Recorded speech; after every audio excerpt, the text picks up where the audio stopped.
نحمده ونصلي على رسوله الكريم أما بعد فأعوذ بالله من الشيطان الرجيم بسم الله الرحمن الرحيم শুকরিয়া আদায় করছি আল্লাহ সুবহানাহু ওয়া তাআলার দরবারে মহান মালিক আমাদেরকে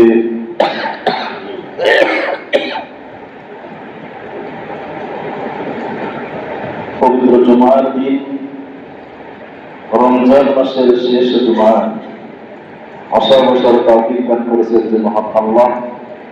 আমরা সেই মহান মালিকের দরবারে শুকরিয়া আদায় করছি, সকলে বলছি আলহামদুলিল্লাহ।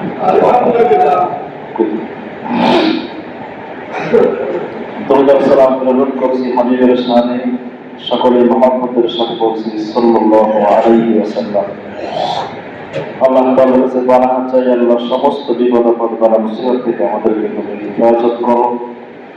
জীবনের সমস্ত গুনাহ মহান মালিক তুমি আমাদের মাফ করে দাও। আপনজন যারা কবরস্থ হয়েছেন সমস্ত কবরে সওয়াব পৌঁছে দিয়া কবরগুলো তুমি জান্নাতের টুকরায় পরিণত করে দাও। সকলে বলছি আল্লাহুম্মা আমিন। বিশেষ করে যারা অসুস্থতায় ভুগতেছে আল্লাহ সকলকে এই সুস্থতার নিয়ামত দান করে দাও। আমি গত রাত থেকে ভীষণ জ্বরে আক্রান্ত, দাঁড়িয়ে থাকাও কষ্ট হচ্ছে। এটা আল্লাহর পক্ষ থেকে হয়তো একটা পরীক্ষা।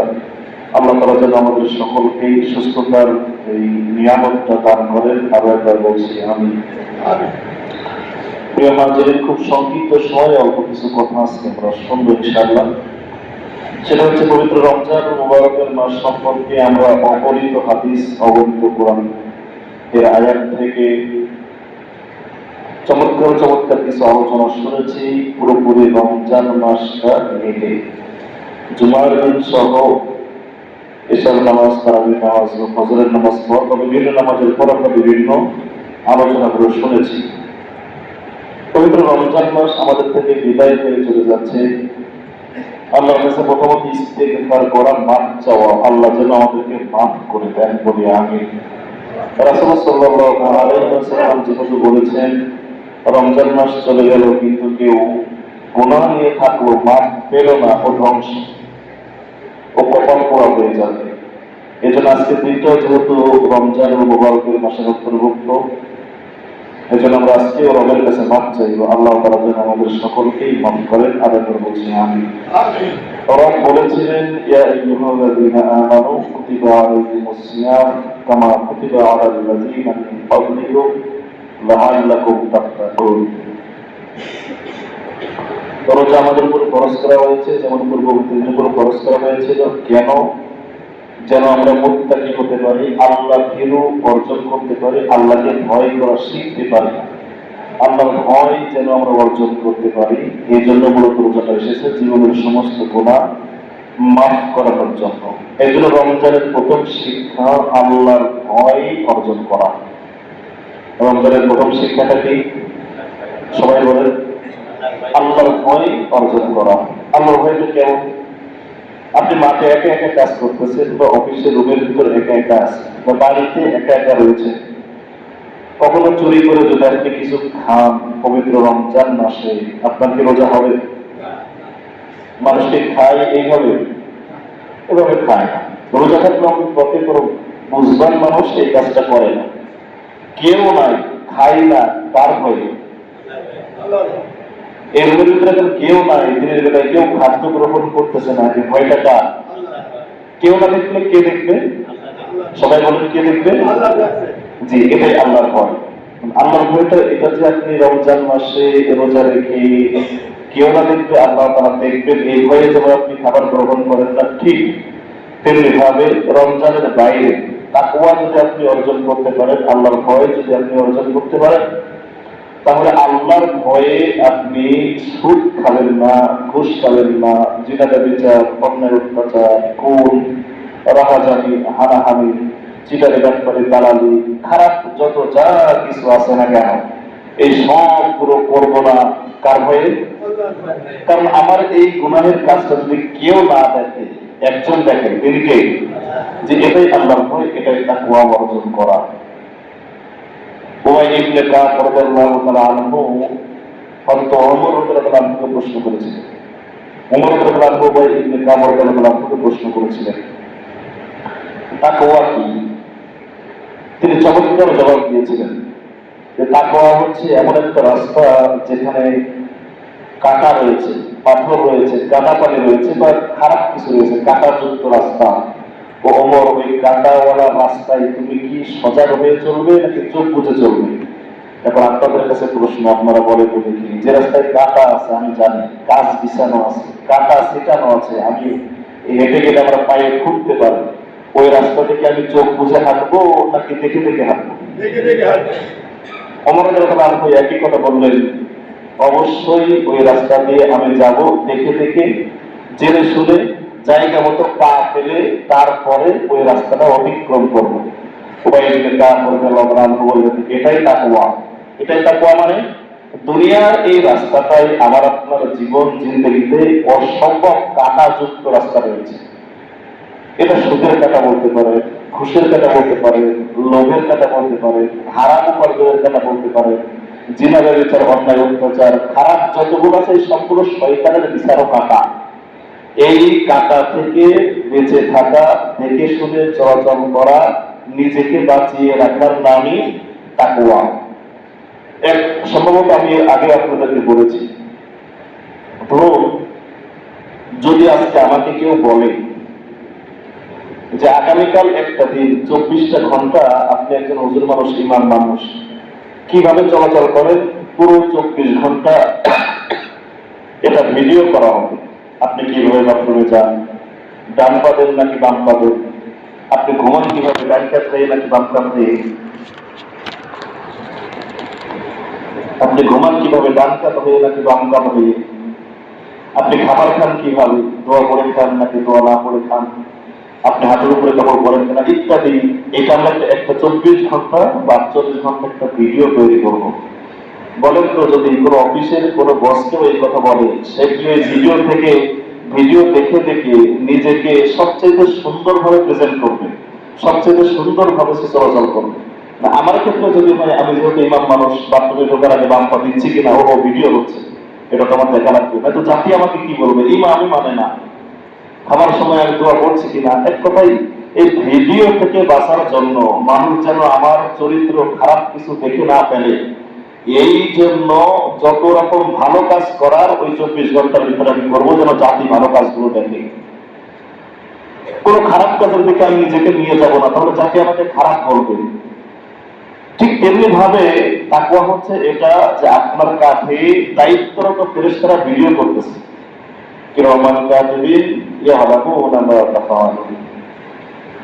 তারা ভিডিও করতেছে আপনি কখন কোথায় কি অবস্থায় যাচ্ছেন, চলছেন, ফিরছেন, ঘোরাফেরা করতেছেন, কোথায় কি অন্যায় অপরাধ করতেছেন, এই সব কিছু ভিডিও করতেছেন ফেরেশতাগণ।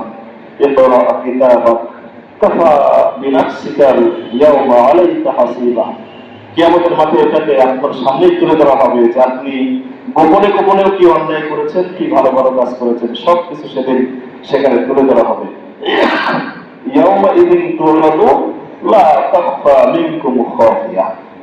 একটাও সেখানে গোপন রাখা হবে না, সবকিছু সেখানে ওপেন করে দেওয়া হবে। মানুষ আফসোস নিয়ে বলতে থাকবে, আফসোস নিয়ে বলতে থাকবে,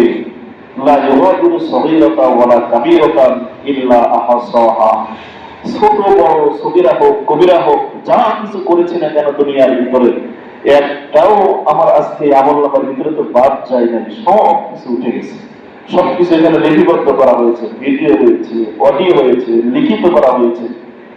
মানুষ আফসোস করতে করতে থাকবে, ঠিক সেই মুহূর্তে তাকে জাহান্নামে নিক্ষেপ করার ঘোষণা করা হবে। চিৎকার দিয়ে বলি নাউজুবিল্লাহ।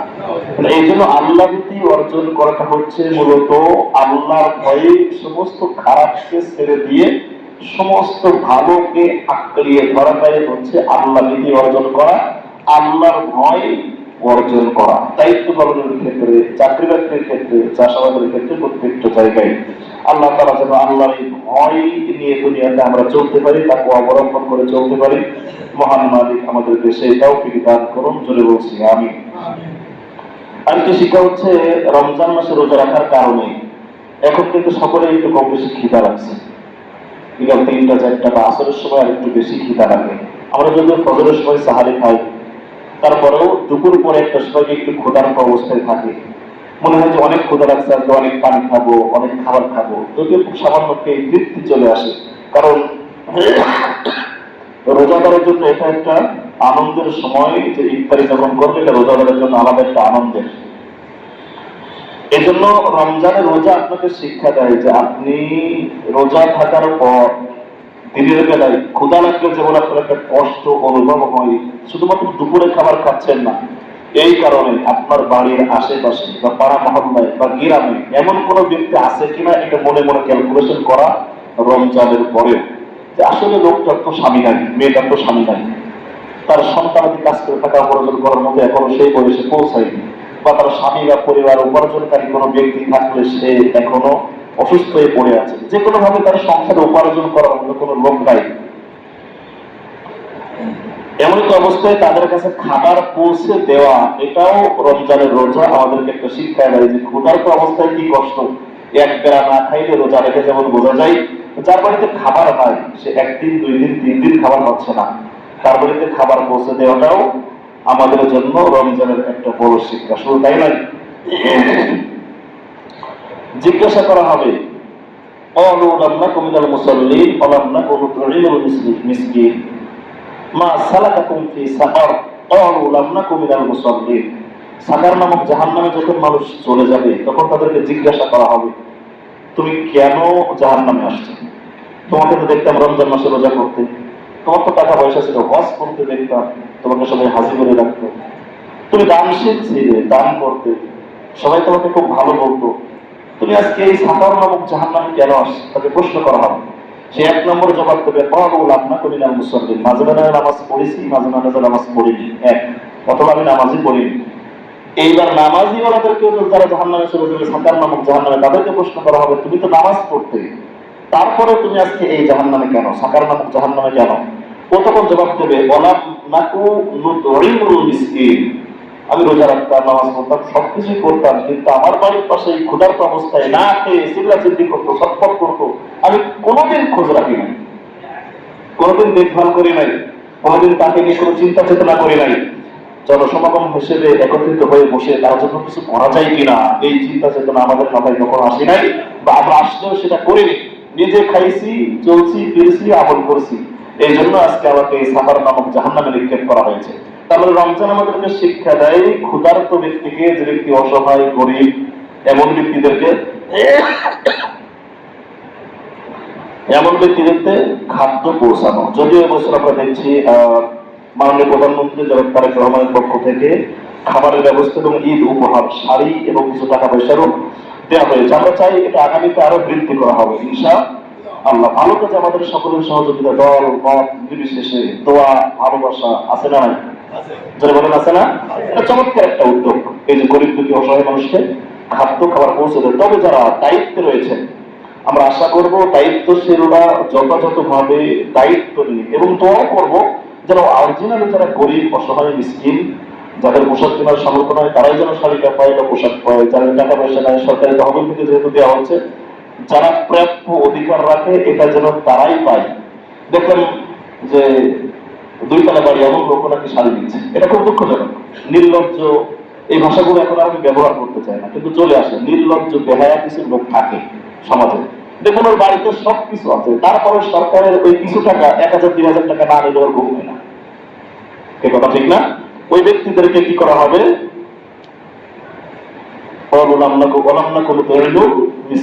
তাদেরকে এই সাকার নামক জাহান্নামে মিসকিনের হক ফাঁকি দেওয়ার কারণে তাদেরকে জাহান্নামে নিক্ষেপ করা হবে। রমজান আমাদেরকে শিক্ষা দেয় ক্ষুধার্ত মানুষের পাশে দাঁড়ানো, তাদের জন্য সামাজিক ভাবে দায়িত্ব নিয়ে বা সরকারি ভাবে কোনো কিছু করা, এটা আমাদেরকে রমজান শিক্ষা দেয়। রমজান আমাদের আগে আর একটা চমৎকার শিক্ষা দেয়, সেটা হচ্ছে সবচেয়ে বড় যে কথা, সেটা হচ্ছে চরিত্র কন্ট্রোল করার শিক্ষা। কারণ রমজান মাসে রোজা রেখে স্ত্রী সহবাস হারাম করে দিয়েছেন একজন, তিনি কে? আল্লাহ। জিনা করা হারাম করে দিয়েছেন একজন, তিনি কে? আল্লাহ। জিনা করা সবসময়ের জন্য হারাম, কিন্তু রমজান মাসে স্পেশালি দিনের বেলায় স্ত্রী সহবাস এটা হারাম করে দিয়েছে। এটা চরিত্র গঠন করার জন্য, উত্তম চরিত্র তৈরি করার জন্য সবচেয়ে বড় একটা প্র্যাকটিক্যাল যে শিক্ষা, যে ট্রেনিং আমরা বলতে পারি, রমজান আমাদেরকে সেই ট্রেনিংটা দেয়। যে রমজান মাসে সারাদিন আমি নিজেকে হেফাজত করেছি, চোখ দিয়ে গোনা করিনি, মুখ দিয়ে গোনা করিনি, কোনো মেয়ের দিকে খারাপ ভাবে তাকাইনি, আমি আমার চরিত্রকে হেফাজত করেছি। শুধু তাই নয়, উত্তম চরিত্র গঠনের ক্ষেত্রে রমজানুল মুবারকের মাসে রোজা রাখার পরে যদি আপনাকে কেউ ঝাড়ি দেয়, গালিগালাজ করে, রাসূল সাল্লাল্লাহু আলাইহি ওয়াসাল্লাম বলছেন, তাহলে তাকে বলে দাও তুমি রমজান মাস তো গালিগালাজটা বাদ দাও। একদম এইভাবে, রোজার মাস গালিগালাজটা বাদ দাও, আমি রোজা আছে, গালিগালাজ এটা ঠিক না, রোজা থেকে গালি দিতে রোজা হয় না।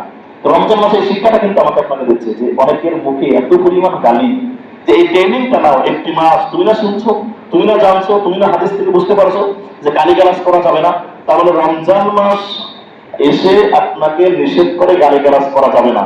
আচ্ছা, রমজান মাসে গালিগালাজ করলে রোজা হবে না, রমজান মাসে গুনাহ হবে, রমজানের বাইরে গিয়ে গালিগালাজ করলে কি গুনাহ হবে না? বলেন, গুনাহ হবে না? গুনাহ হবে। এখান থেকে উত্তম ব্যবহারের শিক্ষাটা রমজান আমাদেরকে দিয়ে যায়, যে রোজার মাসে মানুষের সাথে সুন্দর আচরণ করা, রোজার বাইরে গিয়েও সুন্দর আচরণ করাটা রমজানের আরো একটা চমৎকার ট্রেনিং বা শিক্ষা আমরা বলতে পারি। আর একটা উত্তম চরিত্র গঠনের যে ট্রেনিংটা আমরা নিতে পারি, এবার একটু আপনাদের কষ্ট হবে শুনলে। কিছু মানুষ থাকে না, হুজুর হইলে তো আমি সামাজিক ভাবে চলাচল করি, বন্ধুত্বের মতো সম্পর্ক হয়ে যায়, হয় না? বলে হয় না এরকম? অনেকের সাথে বন্ধুত্ব আছে। আমরা যেহেতু মাদ্রাসায় পড়াশোনা করছি, জেনারেল লাইনে পড়াশোনা করছি, সেখানে ফ্রেন্ড সার্কেল আছে। তো গত বছর, এই বছর নয়, গত বছর বলছে যে একটু ছোট কিরাত ধরলি, মাগরিবের নামাজটা পড়ে একটু সিগারেট খাওয়ার সময়টা পায়, তুই একটু বড় কিরাত ধরে ঝামেলা নেই। বোঝানোর জন্য কথাটা বললাম, সে আমাকে বলছে তার সাথে আমার বন্ধুত্বের সম্পর্ক। এই যে রমজান মাসে একটা মাস, একটা দিনের বেলায় কখনো তুমি সিগারেট খাইতে পারেনি। তো আমাদের সমাজে এখনো অনেক মানুষ আছে, হয়তো এখানে নাও থাকতে পারে, জবাবটা আপনারা পরে দেবেন, যে রমজান মাসে রোজা রেখে সারাদিন বিড়ি সিগারেট খাইনি, কারণ খাইলে রোজা হবে না, মাগরিবের নামাজ পড়ে বাইরে গিয়ে বা বাড়িতে গিয়ে বিড়ি সিগারেট খেয়েছে, এরকম লোক আমাদের মহল্লায় আছে না? না, এটা আমি কিন্তু প্রশ্ন করছি, আপনারা জবাব দিলেন, দেখছেন না? তাহলে আপনি কি ট্রেনিং দিলেন? রমজান আপনাকে শিক্ষা দেয়, রমজান আপনাকে শিক্ষা দেয় সারাদিন একটা মাস তুমি দিনের বেলা বিড়ি সিগারেট খাইতে পারো, এটা তোমার জন্য একটা ট্রেনিং ছিল। এই নেশাটা তুমি ছেড়ে দাও, এই খারাপ কাজটা তুমি ছেড়ে দাও, এটা আস্তে আস্তে করে তুমি বর্জন করে দাও। রমজান আমাদেরকে সেই শিক্ষা দিয়ে গেল যে রমজান মাস তোমাদের মাঝে এসেছে বিড়ি সিগারেট নেশাদ্রব্য জিনিসকে পরিহার করার জন্য, যেটা শরীরের জন্য ক্ষতি, ইসলামিক ভাবে নিষিদ্ধ, হারাম। পৃথিবীতে একমাত্র মানুষ ওই জিনিসটাই খায় যেটাতে লেখা আছে ক্যান্সার হয়, যেটাতে লেখা আছে স্ট্রোক হয়, যেটাতে লেখা আছে এটা খাইলে ফুসফুস রোগের কারণ হয়, ফুসফুসে ক্যান্সার হয়। একমাত্র বিড়ি সিগারেটে লেখা থাকে এবং তারা এই জিনিসটা গ্রহণ করে, নেশাদ্রব্য জিনিসে লেখা থাকে, যারা নেশা করে তারা এই জিনিসটা গ্রহণ করে। অথচ যদি কেউ একটা পাউরুটি কিনতে যায় বা এক প্যাকেট বিস্কুট কিনতে যায়, দোকানদার বলে মেয়াদ আছে কিনা আগে দেখতো, কি কথা ঠিক না? কেন মেয়াদ শেষ হয়ে গেলে এটা কি আমার ক্ষতি হতে পারে? কথা তো ঠিক, লজিক্যালি অবশ্যই কথা ঠিক, কিন্তু তারপরে মানুষ এটা দেখে, কিন্তু ও বলতেছে সিগারেট খাইতে খাইতে, কি আশ্চর্য, ও ক্যান্সার নিয়ে মরবে সেই চিন্তা, যদিও ক্যান্সার আমারও হতে পারে। গতকাল দেখলাম 22 বছর না 23 বছরের একটা ছেলে, কেবল চাকরি দিয়েছে, সরকারি চাকরি, বিয়ে করেছে 1 মাস আগে, হঠাৎ করে ক্যান্সার ধরা পড়ে মারা গেছে। এটা হতে পারে আমার ক্ষেত্রে। আমি আজকে যে অসুস্থ, এত কষ্ট করে কথা বলতেছি, বিশ্বাস করেন কাল সারা রাত প্রায় ঘুমাইতে পারিনি। এই সকাল থেকে আমার ইচ্ছাও ছিল না, আমি আশাও করিনি হয়তো আমি কথা বলতে পারবো, তারপরে শক্ত হয়ে আসছে ইনশাআল্লাহ। দেখে আল্লাহ তাআলা কি করেন, এখন অনেকটা ভালো লাগতেছে। একটু দোয়া করে দেন যেন আল্লাহ আমাকে সহ সকলকে সুস্থতার নিয়ামত দান করে, বলি আমিন। এই যে সুস্থতা অসুস্থতা বা বিড়ি সিগারেট খাওয়া, হারাম জিনিস খাওয়া, এটা একটা ট্রেনিং। রমজান মাস থেকে এই শিক্ষাটা নিয়ে আমরা এটাকে কন্ট্রোল করবো, কারণ এই কন্ট্রোলটা আপনি করেছেন আপনার নফসের বিরুদ্ধে গিয়ে, আপনার মন চেয়েছে, কিন্তু হ্যাঁ মন চাই একটা খাইতে পারলে ভালো, রোজা আছে একটা আপেল খেতে পারলে ভালো, কিন্তু বিড়ি সিগারেট খেতে পারলে ভালো হতো, যারা যে জিনিসটা খায়, কিন্তু এটা তারা নফস চেয়েছে, চেয়েছে মন, কিন্তু সেটাকে কন্ট্রোল করেছে না, এটা আমার মন চাইলে এটা আল্লাহর বিধান হারাম, এই কাজ করা যাবে না, এটা খাওয়া যাবে না। এই যে নফসের বিরুদ্ধে আপনি জিহাদ করেছেন, এটা একটা বড় জিহাদ। এই যে আপনি ট্রেনিং থেকে অভ্যাস করলেন, এই ট্রেনিং থেকে শিক্ষা নিয়ে বাকি জীবনটা আমরা নেশা দ্রব্য, বিশেষ করে ইয়ং জেনারেশন যারা রয়েছে, ইয়ং জেনারেশন যারা রয়েছে অনেকেই এই বয়সে নেশা দ্রব্যের ভিতরে ডুবে গেছে। জীবনটা ধ্বংস করিও না। আর মুরব্বী যারা আছেন একটা সকলেই ছেড়ে দেন, দরকার নাই। আল্লাহ তাআলা এই ট্রেনিং থেকে শিক্ষা নিয়ে বাকি জীবন যারা আমরা নেশা দ্রব্য থেকে বেঁচে থাকতে পারি, মহান মালিক সেই তৌফিক দান করুন, যারা বলি আমিন। এরপর রমজান আমাদেরকে আরেকটি চমৎকার শিক্ষা দেয়, সেটা হচ্ছে ধৈর্যের শিক্ষা। হাদিসে রয়েছে প্রকৃত পুরুষ বলা হয় তাকে যে রাগের সময় নিজেকে ধৈর্য ধারণ করিয়ে রাখতে পারে, কন্ট্রোল করতে পারে, সে প্রকৃতপক্ষে পুরুষ। এটা হাদিসের সারমর্ম রয়েছে, আর এখানে শুধু বোঝানোর জন্য মূল কথাটি বললাম। এখন ধৈর্যটা কি? ধৈর্য ইফতারি সামনে নিয়ে 15 মিনিট আগে বসছি। দেখেন অনেক সময় হয়েছে রমজান মাসে আমি মাদ্রাসায় 20 মিনিট আগে দোয়া করে চলে আসছি, এসে অনেক জায়গায় দোয়া করতে গেছি, সব মরে গেছে, সেখানে দোয়া করে মসজিদে এসে দোয়া করছে। এখন দোয়া শেষ হয়ে যাওয়ার পর ইফতারির সামনে বসে থাকা 15 মিনিট, এটা যেন তারা কষ্টের কথা না। সারাদিন গেছে গেছে যেমনই, ইফতারের সামনে 10-15 মিনিট যাওয়া খুব কঠিন একটা কাজ, কথা ঠিক না? এই সময় আমরা ধৈর্য হারিয়ে খাবারকে গ্রহণ করি। এটা একটা ধৈর্যের পরীক্ষা ছিল, একটা ধৈর্যের শিক্ষা ছিল, একটা ট্রেনিং ছিল আমাদের জন্য, যে রমজান মাসে সময় না হওয়া পর্যন্ত ধৈর্য ধারণ করে ইফতারের সামনে নিয়ে আমরা সেই ধৈর্য ট্রেনিংটা অর্জন করেছি। যেটা আমার জীবনে বিপদ আপদ বালা মুসিবত রাগ শাক বিভিন্ন রকম জিনিস সামাজিক ভাবে, যেহেতু আমি মানুষ, হতেই পারে মানুষের সাথে দুইটা কথাবার্তা চলতে ফিরতে গিয়ে একটু রাগারাগি করা, একটু মনোমালিন্য হয়, এটা হবেই, হবে না এটা কেউ বলতে পারবে না, হতেই পারে। এই মুহূর্তে নিজের রাগকে কন্ট্রোল করে যদি রাখতে পারেন, রমজান থেকে আপনি তাকে অর্জন করেছেন, এই ধৈর্যের শিক্ষাটা আপনি অর্জন করতে পেরেছেন। আল্লাহ তাআলা আমাদেরকে সেই তৌফিক দান করে দিয়ে আরো একবার বলছি আমিন। এরপরে রমজান মাসে আমরা দল মত নির্বিশেষে, বিশেষত রমজান মাসে নামাজের সংখ্যা বেশি হয়। আমরা চাই সবসময় নামাজের সংখ্যা মসজিদে এমন হোক। রাসূল সাল্লাল্লাহু আলাইহি ওয়াসাল্লামের সময় ফজরের সময় মসজিদে যে মুসল্লি হতেন, জুমার দিন মসজিদে সেই মুসল্লি হতেন। সেই দিন কোথায়? আমাকে এই ট্রেনিংটা দেওয়া লাগবে যে রমজান মাসে আমি তো 5 ওয়াক্ত নামাজ জামাতে পড়ার চেষ্টা করেছি, যারা রোজা রেখেছে। এমনও লোক আছে যে কষ্টের জন্য রোজা রাখতে পারেনি, তারাও রমজানে মসজিদে এসে 5 ওয়াক্ত নামাজ পড়েছে। আবার এমন অনেক মুরব্বী রয়েছে অসুস্থ, লাঠি নিয়ে চলাচল করে, কিন্তু মন মানাইতে পারেনি রোজা আমাকে করতেই হবে, কারণ রোজা করলে খুশি হয় কে? যদিও মুরব্বী একদম অচল, বা মুরব্বীদের ক্ষেত্রে রোজা রাখছো ছুটি একটা বিধান আল্লাহ তাআলা নিজেই ঘোষণা করেছেন। এর কিছু বিধান আছে, নিয়ম আছে, সেই অনুপাতে তারপরে অনেকেই রোজা করেছেন, বলে আলহামদুলিল্লাহ। অনেকেই রমজানের আগে নামাজ পড়তেন না, রমজান মাসে নামাজ পড়েছেন। আমরা আশা করব নামাজের এই যে ট্রেনিংটা রমজানের পরে গিয়েও আমরা সেই নামাজের নিয়মটা 5 ওয়াক্ত জামাতে ধরে রাখার চেষ্টা করব। অনেকেই বলে বাবা রোজার মাসে নামাজ পড়তে আসছে না, এটা বলার দরকার, কারণ রোজার মাসে আল্লাহ বেশি ক্ষমা করে, রোজার মাসে আল্লাহ মানুষকে বেশি হেদায়েত দান করে, রোজার মাসে আল্লাহ শয়তানকে বন্দী করে রাখে। আর রোজার মাসেই তো নামাজ পড়তে আসবে, রোজার মাসে হেদায়েত পাবে। তবে যারা পেয়েছেন, যারা এসেছেন রোজা এবং রোজার বাইরে, তারাও 5 ওয়াক্ত নামাজটা আদায় করবেন, বলে ইনশাআল্লাহ। একটু জোরে বলি ইনশাআল্লাহ। আল্লাহ তাআলা যেন তৌফিক দেন। আর একবার বলছি আমিন। কোরআন সুন্নাহ ভিত্তিক বা নিয়ম অনুযায়ী যেটা নিয়ম, সেই অনুপাতে আমলটা করা। আমরা সাহারির যে নিয়ম, এটা কোরআন সুন্নাহ মোতাবেক সেই নিয়মটা ফলো করেছি। ইফতারের যে নিয়ম, কোরআন সুন্নাহ মোতাবেক সেই নিয়মটা ফলো করেছি। তারাবির যে নিয়ম, সেই নিয়ম অনুপাতে একপাক্ষিক কোরআন হাদিসের দৃষ্টিকোণ থেকে যেটা সহিহ, আমরা সেটাই গ্রহণ করেছি। বাকি জীবনটা, আপনার জীবনটা এমন ভাবে সাজানো যে কোরআন হাদিসের নিয়ম অনুপাতে আমি যদি 10 মিনিট আগে ইফতারি করতাম, এটা তো কোরআন হাদিসের সমর্থন করে না, এই জন্য রোজা হতো না। ঠিক তেমনি ভাবে রোজার বাইরে গিয়েও বাকি জীবনটা কোরআন হাদিস সুন্নাহ মোতাবেক নিজের জীবনটা গঠন করা, পরিচালিত করার চেষ্টা করা। আল্লাহ তাআলা আমাদেরকে সেই তৌফিক দান করুন, বলে বলি আমিন। অনেকেই রমজান মাসে শবে কদরের রাত সহ বিভিন্ন সময় তাহাজ্জুদ নামাজ, কোরআন তেলাওয়াত এবং শবে কদরের নামাজ আদায় করেছেন, রাত্রি জাগরণ করে। অনেকেই অনেক রকম প্রশ্ন আমাকে জিজ্ঞাসা করেছেন আপনারা, যে আজকে রাতের নামাজটা কিভাবে পড়তে হবে, তাহাজ্জুদটা কিভাবে পড়তে হবে। এটা চমৎকার, আপনারা জানার আগ্রহটা তো খুবই ভালো একটা দিক। মানুষ সবাই সবকিছু জানবে, বিষয়টি কিন্তু এমন নয়। বিশ্বাস করুন, এখানে এত অনেক প্রশ্ন করলে আমি জবাবও দিতে পারবো না। এটা আমাকে পরে পড়ে শুনে দেখে শুনে হয়তো আপনাকে জবাব দিতে হবে। আপনি যত বড় আলেমই বলেন না কেন, প্রত্যেকটা কথার জবাব দিতে পারবে পৃথিবীতে এরকম কোনো ব্যক্তি নাই। একমাত্র নবী রাসূল ছাড়া কেউ ছিলেন না, কারণ মেমোরিতে জেহেনে সবসময় সব জিনিস থাকে না। এখন এই যে আপনি নিয়ম অনুযায়ী যে তাহাজ্জুদের শিক্ষাটা দিচ্ছিলেন, কদরের শিক্ষাটা দিচ্ছিলেন, কোরআন পড়ার জন্য একটা টিম গঠন করেছে, আমাদের অন্য মহলের কথা বলছি, এটা টিম গঠন করেছে তারা। যদি আমাদের এখানে গঠন হয়ে থাকে তাহলে সেটাকে কন্টিনিউ করা, এটাকে ধরে রাখা, যে মাঝে মধ্যে একটু তাহাজ্জুদ নামাজ পড়ি, ওরে অসুস্থ হয়েছে বা কোনো সমস্যায় পড়ছে, হুজুরের কাছে আসেন, আমরা দোয়া করে দিচ্ছি, ফুলে দিচ্ছি, সব ঠিক আছে, কিন্তু আপনি আল্লাহকে আগে বলবেন। আপনার সমস্যার সমাধান হুজুর করতে পারে, মোল্লা করতে পারে, নাকি আল্লাহ করতে পারে? আল্লাহ। যারা বলেন কে করতে পারে? আল্লাহকে আগে আগে বলা যে আমার এই সমস্যা আল্লাহ তুমি সমাধান করে দাও। এটা তাহাজ্জুদ নামাজ বা নফল নামাজ, নফল ইবাদত কন্টিনিউ বেশি বেশি করে করা। এর ভিতর দিয়ে দান সাদাকা, অনেকেই রমজান মাসে বেশি করেছেন, দান সাদাকাও বেশি বেশি করে করা। আল্লাহ তাআলা আমাদের সকলকেই এই হুকুমত পুরো পালন করার তৌফিক দান করুন। সেই সাথে যাদের এখনো ফিতরা আদায় হয়নি, আগামীকাল যেহেতু পবিত্র ঈদুল ফিতর আদায় হবে, আমরা সকলেই যারা আদায় করতে পারেনি, যদি কোনো সন্তান ঈদের নামাজের আগে ভূমিষ্ঠ হয়, তার জন্য সদকাতুল ফিতর এর আগে আপনার ফিতরা আদায় করতে হবে।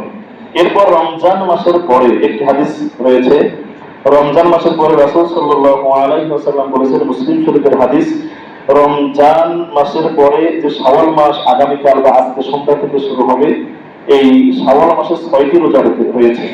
এই 6টি রোজা যদি কোনো ব্যক্তি পালন করতে পারে, তাহলে সে যেন একটি বছর রোজাই রাখলো। চিৎকার দিয়ে বলি সুবহানাল্লাহ। এখানে সওয়াবের কথা কতটুকু হবে সেটা আল্লাহ তাআলা ভালো জানেন। অনেকেই বানিয়ে অনেক কথাই এখানে বলেন, যেটা অনেক কোরআন হাদিসের সাথে সাংঘর্ষিক, যে সারা বছর রোজা করার সওয়াব অর্জন হয়, বা বিভিন্ন ফজিলত। বারাচন্দ্রের একটা কিতাবে এখানে লেখা রয়েছে যে রমজান মাসের পরে শাওয়াল মাসে 6টি রোজা যে রাখবে, তার আমল হয় প্রত্যেক রোজার বিনিময়ে 1000 রোজা রাখার নেকি দেওয়া হয়। এরকম কোনো কথা সত্যতা প্রমাণ পাওয়া যায়নি। শুধু এতটুকুই বলা যেতে পারে, রমজানের পরে সেই হাদিস দ্বারা প্রমাণিত, মুসলিম শরীফের হাদিস, নাসাই শরীফের হাদিস, রমজানের পরে শাওয়াল মাসে যে ব্যক্তি 6টি রোজা পালন করবে, সে যেন একটা বছরই একটানা রোজা করলো। আর একবার বলছি সুবহানাল্লাহ। এর ফজিলত কতটুকু হবে সেটা মালিক জানেন, সে আল্লাহ তাআলা জানেন, সেটা আল্লাহ তাআলা আমাকে আপনাকে দান করবেন। আল্লাহ তাআলা আমাদের রমজান থেকে শিক্ষা নিয়ে বাকি জীবনটা আল্লাহ ভীতি অর্জন করে, চরিত্র গঠন করে, খোদার প্রতি খাদ্য দিয়ে, সিগারেট সমস্ত নেশাদ্রব্য জিনিসকে পরিহার করে, এরপরে গালিগালাজ থেকে নিজেকে বাঁচিয়ে রেখে ধৈর্য ধারণ করা, ট্রেনিং, নামাজ এবং কোরআন সুন্নাহ মোতাবেক জীবন গঠন করা, দান করার প্রবণতা বৃদ্ধি করা। সেই সাথে আরেকটা শিক্ষা দেয়, রমজান মাসে মানুষকে ইফতারি করা। এটা একটা খাওয়ানোর ট্রেনিং, এটা একটা খাওয়ানোর ট্রেনিং। তোমরা মানুষকে সালাম দাও আর মানুষকে খাওয়াও। এখান থেকে এটা সর্বোত্তম রাসূল বলেছেন, মানুষকে খাওয়ানোর ট্রেনিং থেকে আমরা মানুষকে খাওয়াইতে পারি। আল্লাহ তাআলা আমাদেরকে সেই তৌফিক দান করুন। জোরে জোরে বলছি আমিন। আমি আবারও ধন্যবাদ জানাচ্ছি বাংলাদেশ প্রধানমন্ত্রী সাহেবকে, তিনি যে উপহার দিয়েছেন গরিব দুঃখী অসহায়দেরকে, যারা আমাদের গ্রামে দায়িত্ব রয়েছে। যদি আপনারা কেউ দায়িত্ব পান গরিব দুঃখীদের মাঝে, সেই প্রধানমন্ত্রী দেওয়া উপহার চুয়াডাঙ্গা 1 আসনের জন্য 10 লক্ষ টাকা, এটা আসলে খুব নগণ্য বা কমই হবে। তারপরেও শুরু যেহেতু হয়েছে, আগামীতে আমরা ভালো কিছু আশা করবো ইনশা। এবং 1 আসনের জন্য 700টি শাড়ি সহ অন্যান্য অনেক কিছু খাদ্য সামগ্রী এসেছে, আগামীতে এটা বৃদ্ধি হবে ইনশাআল্লাহ। আল্লাহ তাআলা এরকম ভালো কাজের আঞ্জাম সরকার সহ আমাদের সকলকেই দান করুন। সকলে বলছি আল্লাহুম্মা আমিন। জি, আমি আবারও বলছি, আমি শারীরিকভাবে একটু অসুস্থ, জানিয়ে দিয়েছি। আপনারা সকলে আমার জন্য দোয়া করবেন, আল্লাহ যেন আমার জ্বরটাকে সারিয়ে সুস্থতা নিয়ে আমার দান করেন, বলি আমিন। জনাব মোহাম্মদ তরিকুল ইসলাম 500 টাকা মসজিদে, এটা তো উনি আগে দেওয়া মনে হয়, এটা মাদ্রাসায় দেওয়া আছে। যাদের তো নাম বাদ যাবে, আমার কাছে রসিদ আছে, মাদ্রাসায় দেওয়া, আমি সেই রসিদ কেটে ফেলছি, আপনারা রসিদ নিয়ে যাবেন। ইবাদত মন্ডল মসজিদে 300 টাকা, আবুল কালাম মসজিদে 500 টাকা, আবুল কালাম লালু, আবুল কালাম মসজিদে 500 টাকা, মাদ্রাসায় 500 টাকা, হাফিজুর রহমান মসজিদে 500 টাকা, মাদ্রাসায় 500 টাকা, বলু ভাই আছেন না 500, মসজিদে 5000 টাকা। আল্লাহ তাআলা তার দানকে কবুল করুন। রিপন মসজিদে 100 টাকা, মেঘাই মন্ডল মসজিদে 500 টাকা, মাদ্রাসা 500 টাকা, জাকিরুল ইসলাম মসজিদে 1000 টাকা, মাদ্রাসায় 1000 টাকা, শাহাদুল মন্ডল 100 টাকা। এছাড়া আরো অনেকেই পবিত্র রমজান মাসে আপনারা দান করেছেন, ফিতরা দিয়েছেন, যাকাত দিয়েছেন মাদ্রাসায়। আল্লাহ সকলের প্রত্যেকটা খাতকে কবুল করুন। দোয়ার নিমিত্তে একটু জোরে জোরে হৃদয় থেকে বলছি আমিন। বিপদ আপদ বলা মুসিবত থেকে আল্লাহ হেফাজত করুন। আমাদের দানের হাতটা যেন বৃদ্ধি করতে পারে মহান মালিক, আমাদেরকে তুমি তৌফিক দান করো, জোরে বলি আমিন। প্রিয় হাজিরিন, বা মিস্টেক অনেক সময় অনেক কিছু হয়ে যায়। আমরা গত কোরবানি থেকে এই সিদ্ধান্তটা অতীতেও ছিল, তারপরে অনেক সময় অনেক প্রকাশ হতে পারে। আমাদের ঈদের নামাজ আগামীকাল বোগাদি ফুটবল মাঠে তথা ঈদগাহে যেহেতু জায়গা হয় না, আমাদের সেখানে ঈদের নামাজের ব্যবস্থা করা হয়েছে। সকাল 8টায় ঈদের জামাত অনুষ্ঠিত হবে ইনশাআল্লাহ। আবারও শুনছি সকাল 8টায় হয়, 8টায়, সকাল 8টায়। আপনারা একটু জোরে জোরে বলেন তো কয়টা? পিছনের লোক বলেন ঈদের জামাত কয়টায়? আরো একবার, আরো জোরে। আমরা কি কেউ ঈদের জামাত ফেল করবো? আগে আগে যাবো ইনশাআল্লাহ।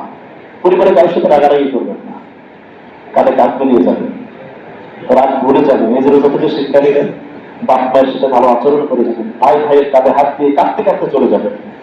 হারাই যান তারপরে পাবেন না। যে জিনিস হারাইলে ঈদের মাঝে নিয়ে যাওয়ার জন্য পাবেন না। যারা হারায় তারা জানে।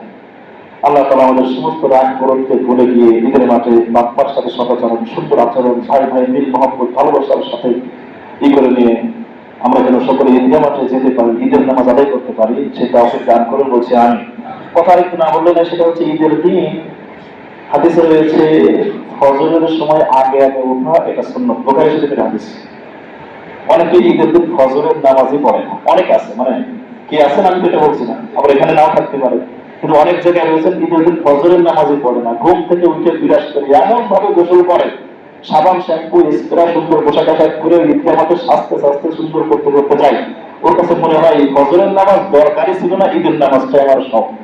সারা পৃথিবীর ঈদের নামাজ একত্রিত করলে এক রাকাত কান, এক মিনিট ফরজ নামাজ আদায় করতে যে নেকি, সেই নেকিটা তার হবে না। এই জন্য ঈদের দিন আগে আগে উঠবেন, মিসাফ করবেন, এটা সুন্নাত। এই দুটা সুন্নাত আমরা শুনে দিলাম। এরপর ফজরের পরে ঈদগাহ মাঠে যাওয়ার জন্য কি কি সুন্নাত আছে আমরা সেটা শুনে নেব। তার মানে ঈদের দিন সকাল সকাল ওটা সুন্নাত, মিসাফ করা সুন্নাত, মসজিদে আগে আগে